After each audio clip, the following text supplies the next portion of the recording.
नहीं देखिए, मेरी मोहब्बत है खान साहब से। और जब मैं देख रहा हूँ कि जब एक कुव्वतें सारी इकट्ठी हो गई एक तरफ, और खान साहब की अपनी जो तबीयत असूल पसंदी वाली है, जिसमें लचक नहीं वो दिखा रहे, और लचक नहीं है तबीयत में, उसकी वजह से एक इंतशार हो रहा है। और फिर मिलिट्री के साथ जो उन्होंने क्लैश बना लिया, जिसमें मैं खान साहब की गलती समझता हूँ कि अदम एतमाद हुआ, वो तरीके इंसाफ अदम एतमाद कंट्रोल नहीं कर सकी, वो मिलिट्री के ऊपर डाल दिया।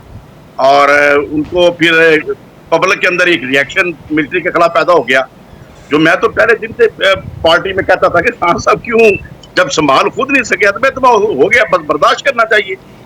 लेकिन अब जो चीजें हो गई हैं, वो खान साहब का पीछे हटना तो उसमें थोड़ा सा मुश्किल हो गया है। उसका हल यही फिर मैं समझता हूँ कि जब कि हमें अपना वतन भी अजीज है, खान साहब से भी मोहब्बत है, तो वो पीछे रहकर मलका बरतानिया की तरह अगर सरपरस्ती करें और आगे कमान अपने दूसरी टीम को अगर दे दें। असद उमर साहब हैं, शाह कराची साहब हैं, असद कैसर साहब हैं, और ऐसे 2-4-6 ऐसे जिम्मेदारान उनकी नजर में यकीनन है जो बेहतर चला सकते हैं। तो मैं समझता हूँ कि वो पीपल्स पार्टी के लिए, मुस्लिम लीग नून के लिए, अदारों के लिए शायद काबिल कबूल हुए, और वो नेगोशिएशन करके प्लस माइनस करके कुछ रास्ता सुकून वाला निकाल। अच्छा, वैसे आपने मलका बरतानिया की एग्जाम्पल दी है, वैसे अब तो वहां पे शाह चार्ल्स आ गए हैं, और शाह चार्ल्स की तरह अगर इमरान खान साहब बैठ जाएंगे, वैसे तो ये शहनशाही जो आप इमरान खान को दे रहे हैं वो तो बड़ी सेरेमोनियल है बरतानिया के अंदर। यहाँ पे इमरान खान साहब जो है उस तरह के सेरेमोनियल सा कोई होता जी। मलका बरतानिया या शाह नए जो आए हैं, उनका कोई एक्टिव रोल नहीं है पुलिस के ऊपर, अदारों के ऊपर। वो जो असेंबली जो करती है, प्राइम मिनिस्टर जो करता है वही करता है। तो इसी तरीके से एक जब एक एग्जाम्पल है, वो तो एक एग्जाम्पल समझाने के लिए होती है ना, कि पीछे बैठने का मतलब ये नहीं है कि लात अलग हो गया, लेकिन आप जिम्मेदारी जो है वो अपनी दूसरी टीम पे दें, जो छोटी मोटी नेगोशिएशन करके रास्ता निकालने अमन का। अभी जो क्लैश हो गया है, और मैं समझता हूँ इसमें खान साहब की तबीयत का बहुत ज्यादा दखल है, जो अमेरिका के साथ भी लड़ाई खाम का डाल ली, अदारों के साथ डाल ली। तो ये चीजें जो हैं वो नहीं होनी चाहिए थी। तो अभी मतलब क्या कर, शाह कराची साहब, असद उमर साहब माशाल्लाह बड़ी अच्छी तबीयत है उनकी, चौधरी परवेज अली साहब उनके पास बड़े एक मंजे हुए सियासतदान आ गए। तो अगर ये इनके ऊपर जिम्मेदारी डाल दी जाए और वो प्लस माइनस करके अदारों को निजाम को चलने दें। वैसे शरफपुरी साहब, जितने नाम आपने गिनवाए हैं, Chaudhary Parvez, as far as Chaudhary Parvez Elahi is concerned, party सदर हैं, अभी तक के सारे मामले में कई चौधरी परवेज इलाई दिखाई नहीं दिए। आज चौधरी वजाहत की विकेट भी गिर गई है, उन्होंने भी दोबारा से काफ लीग में रख्ते सफर बांध लिया है, वो काफ लीग को फिर एक बार प्यारे हो गए। तो आपको लगता है कि आने वाले दिनों में चौधरी परवेज इलाई भी एक प्रेस कॉन्फ्रेंस करेंगे और बताएंगे कि मैं तहरीक इंसाफ के साथ मजीद नहीं चल सकता? अगर उनकी पॉलिटिकल हिस्ट्री को देखा जाए, वो हमेशा एस्टैब्लिशमेंट के दस्ते रास्त बन के काम करते रहे। खान साहब की तबीयत में सख्ती रही तो फिर शाह कराची साहब की भी शायद प्रेस कॉन्फ्रेंस आ जाए कि मैं साथ नहीं चल सकता। लेकिन ना, ये लचक पैदा करनी पड़ेगी, और मैं मोहब्बत से कह रहा हूँ, और मैं जो चीज सोच समझ के मशवरा देता हूँ।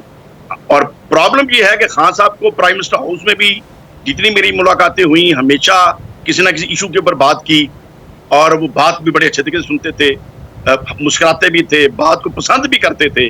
लेकिन अफसोस यह कि अमल नहीं करते थे। तो लेकिन खान साहब के अपने अंदर ना लालच है, ना उनके अंदर कोई गर्ज है। हाँ, विजन उनका स्ट्रांग है माशाल्लाह, लेकिन एक्टिव जो रोल अदा करना होता है वहां आके एरर आ जाता है उनकी तबीयत की वजह से।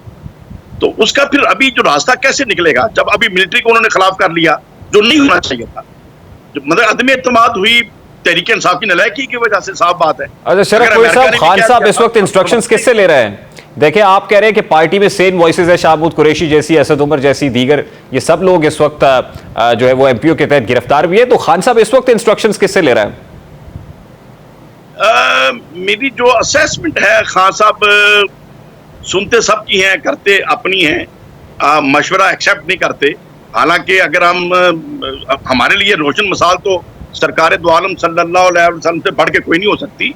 आका तो जहां सल्लल्लाहु अलैहि वसल्लम ने कई अपने फैसले साहबा के मशवरे से अमेंड की, और साहबा के मशवरे से, वो ये नहीं कि सरकार को कोई जरूरत थी किसी की, वो तो हमारे लिए एक एग्जाम्पल अता फरमाई ना। फिर खान साहब कहते हैं मैंने इधर ही रहना है, मैं क्यों कहीं जाऊं? आका तो जहां सल्लल्लाहु अपना भाई घर मक्का छोड़ के मदीना मजबूरन चले गए, ज़ाहरी तौर पे जो ज़ाहरी हालात थे, तो हमारे लिए एग्जाम्पल दिए ना कि कहीं आप नहीं रह सकते तो हिजरत करके भी तुम्हारा अपना। अच्छा, आपने मशवरा इमरान खान साहब को दिया है कि आपको पार्टी क़यादत शाहमूद कुरैशी को सौंप के खुद बैरून मुल्क चले जाना चाहिए, तो आप समझते हैं कि इमरान खान का यहाँ रहना मुश्किल है? जो आज से 4 हफ्ते पहले की सिचुएशन थी, मैं ये बार बार पैगाम भेज रहा था मुख्तलिफ तरीकों से कि खान साहब को मुल्ला उमर की तरह या तो रूपोश हो जाए या फिर इमाम खमीनी की तरह मुल्क छोड़ दें। इसके अलावा कोई हल नहीं। बार बैठ के कमान करें और यहाँ बैठेंगे तो हालात खराब होंगे। अभी मुझे बताएं, जो इतने बच्चे शहीद हो गए खान साहब के रहने की वजह से, अदारों ने तो, और जब अदालतें इंसाफ नहीं दे पा रही या अदालतें अपना तहफ़्फ़ुज़ नहीं कर रही तो खान साहब का या किसी और का क्या करेंगी? तो ऐसे हालात में फिर रास्ता क्या निकालना नहीं चाहिए? क्या मुल्क को हमने आग लगा देनी है? तो हमारा मुल्क है। अब जो जिन माओ के बच्चे शहीद हो गए उन बेचारों का क्या हाल हुआ? जिनके गिरफ्तार हो गए खाम खा, उन बेचारों के घरों में जाके देखना क्या हो गया। तो फिर इसको अमन का रास्ता तो निकाल लेना। अगर खान साहब मेरे उस मशवरे पे मुल्क से बाहर चले तशरीफ ले जाते, ये कोई बुजदिली वाली बात नहीं होती, हिकमत वाली बात होती है। आप आम कारकुनान की बात कर रहे हैं, उनके बूढ़े वालिदैन अपने बच्चों के लिए दुआ कर रहे हैं। यहाँ पे तो शीरी बाजारी साहिबा की जो बेटी हैं ईमान हाजिर बाजारी, उन्होंने कहा है कि इमरान खान को अपना और अपनी एहलिया की फिक्र है सिर्फ, और जो क़यादत पकड़ी हुई गिरफ्तार है वो कहती है मेरी वालदा का तो जिक्र तक नहीं किया।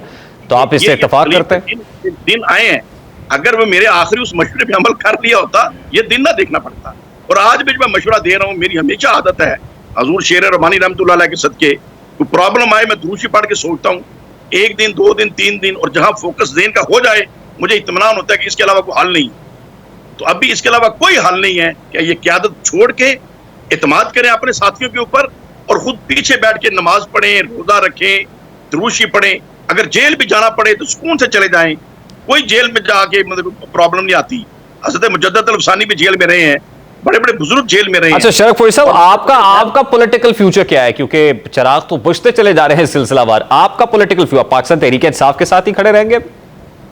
देखें, अगर खान साहब का जो स्टाइल है वो यही रहा जिस स्टाइल से चला रहे हैं, और मैं तो अदारों के खिलाफ बात करना जो है सियासी तौर पे गुनाह कबीरा समझता हूँ। और मैं नवाज शरीफ साहब से मेरा इख्तलाफ कैसी फटा पड़ा था कि गलतियां आपकी अपनी आपने अदारों में डालनी शुरू कर दी, ठीक है ना। ये तो अभी वही काम इमरान खान साहब ने शुरू कर दिया। तो मैं तो इस चीज को, अगर मैं तो ये समझता हूँ कि अगर हमारी जो फौज है, हमारी जो अदलिया है, उनके अंदर गलती भी हो, उनकी गलती को चौक चौराहे में डिस्कस नहीं करना चाहिए, सुकून से बैठ के इस्लाह की कोशिश करें।